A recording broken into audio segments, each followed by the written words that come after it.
Good evening. See, when you review a book, you generally look at two elements of a book. One is what you endorse and what you don't endorse. In this book, your idea of endorsement comes in the first half of the book. Wherever the book uses data to explain, there is no contestation. There's a broader agreement about North-South divide. There's a broader agreement about all the indicators and the other parameters what he has used. For me, the key question is, how are we going to imagine our democracy? I agree with the author that there is a democratic deficit in our structure today. But is the democratic deficit in our structure can be addressed in the way the author has imagined is my question. Somehow I feel that looking at the examples of our neighboring countries, we should be a bit careful about tinkering our system. I think our system is already in the severe strain, and further tinkering might be actually dangerous, primarily because, for instance, my problem with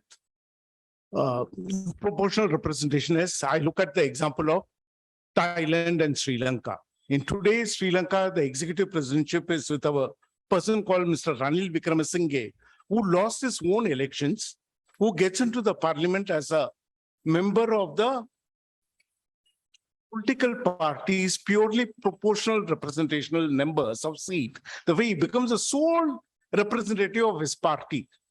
The person who becomes a only representative of his party ends up as the executive president of that country, wielding enormous power.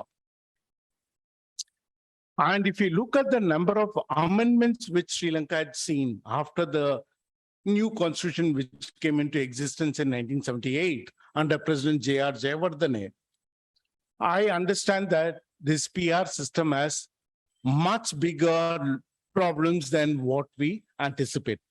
The PR system is not actually addressing the democratic deficit, but it enhances the democratic deficit is my reading. And the same thing goes with Thailand, where if you're going to look at laws like less majest, all those things are happening primarily because of PR system. Therefore, the PR system has its own problems. About India's democracy, way back in 1989, when VP Singh was about to get elected, there was a huge internal churning within Janata Dal. Chandrasekhar and Devilal were not too happy in endorsing VP Singh fully. At that stage, we had a discussion with one of the Janata Dal leaders, Madhu Dandavade. And Madhu Dandavade came out with this amazingly interesting statement. He said that counting the heads may not be the ideal form of governance, but counting the heads is better than breaking the heads, because in all other forms, it ends up in breaking of the heads. Therefore, counting of the heads might be a limited format. Counting of the heads might have any number of problems, but counting of the heads seems to be the less desirable formula. The way he says that in democracy, you have to go for something which is less desirable rather than something which is not desirable at all.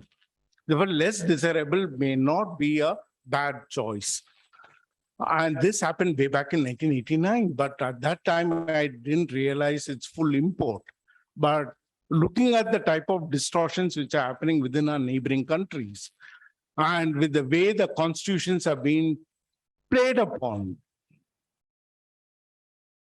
we have seen it with Sri Lanka with the number of amendments which have taken place. We have seen it with Myanmar, where the new constitution was supposed to usher in a new form of representational constitution, but it ended up enhancing the power of the military.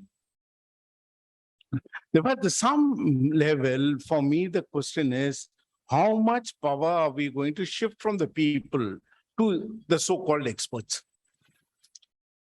Given India's own history of trusting experts, is that our experts have let us down badly. Tamil Nadu came up with the first affirmative action called communal GO, and this communal GO gets challenged immediately after the very first constitution. And when the communal GO gets challenged, it's called the Chambagam Durai Rajan versus the state of Madras case. High Court upholds Chambagam Durai Rajan's position, and the Supreme Court also upholds it. By the time the case reaches the Supreme Court, it was also very clear that Chambagam Durai Rajan was not even an applicant. Therefore, when Tamil Nadu government points out that Chambagam Durai Rajan is not even an applicant, court turns around and says it's a constitutional court and it's not going to go into the locus standi of the case. It's going to look at the substantial issue of equality. Therefore, if the court wants, it can shift its goalpost easily. And the courts do not actually answer any of our pressing political questions. Yesterday, the judgment on hijab is a clear example. People go to the highest court to get a clarity, not to get a split verdict. We needed a clarity on abrogation of the Article 370 that is yet to be listed. Therefore, the idea of shifting the democratic onus to some sort of experts, I find it slightly problematic because I feel that it's better to keep it with the people, however messy it might be. I'm not saying that we have all the answers.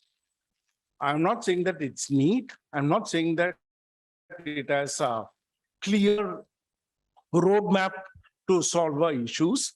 But this messiness provides certain amount of safety net. I think the key aspect in our democracy is providing safety net for people who cannot have safety net on their own. Because the judicial safety net has failed. Judicial safety net has failed. If we take a case like Bhima Koregaon, it's a classic case where we know that the judicial safety net has failed. Almost every chief justice of this country will talk about bail is right and jail is an exception. But in the case of Bhima Koregaon, nothing has happened. But given this aspect of the way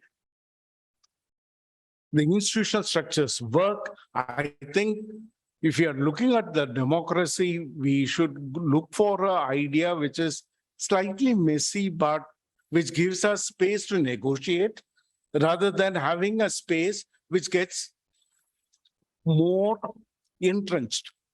For me, two issues are worrying. One is the role of the digital economy. When we entered journalism, we all thought that digital journalism is going to be a groundbreaking space. In fact, in 2003, 2004, the word which was used among journalists were digital divide. But today, after the reach of the digital to the last mile using a handheld device, we discover that the digital power is getting terribly consolidated within few Silicon Valley companies. It can be Meta, it can be Pegasus, it can be somebody or the other, but the way the data has been harvested and the way it has been controlled, it's extremely worrying. Therefore, the idea of digital empowerment, which informed our understanding, at least till the Arab Spring, has now changed, where we don't look at it as digital empowerment, but we look at it as digital disruption. And the moment we realize it as a digital disruption, what are the problems confronting us? Three issues which are confronting us. One, the change in the information ecology. The information ecology has been changed in such a way that there is no need for anything called verification. Therefore, everybody being a journalist is not actually a democratic right. Everybody being journalist is a conscious distortion of facts. Therefore, if I can't make a distinction between facts and opinion, then there is a problem.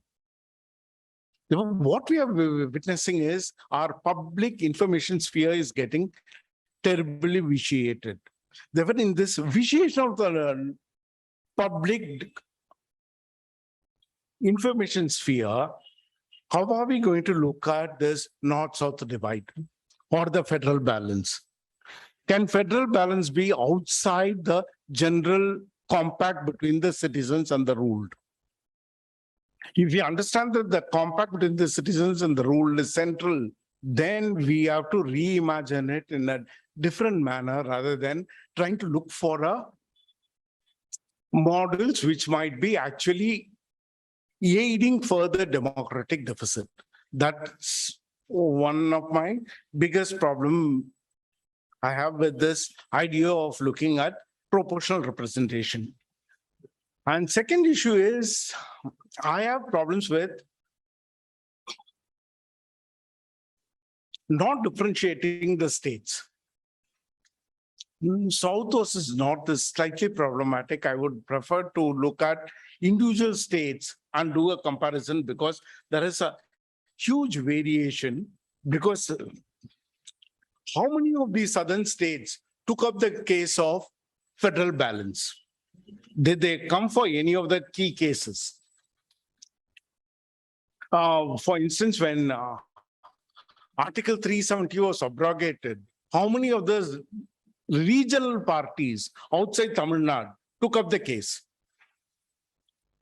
And in Tamil Nadu, we had a national party called Sudhantra of Rajaji, where K. Santhanam, one of the biggest members of that party, and was also a member of the Constituent Assembly, had addressed this issue in a more democratic manner.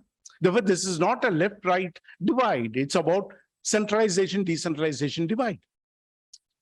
Therefore, if K. Santhanam from the right or Annadurai from state party can articulate it in a particular manner, I think it's a Tamil Nadu model rather than a southern model, because I don't find this model getting replicated in any other state.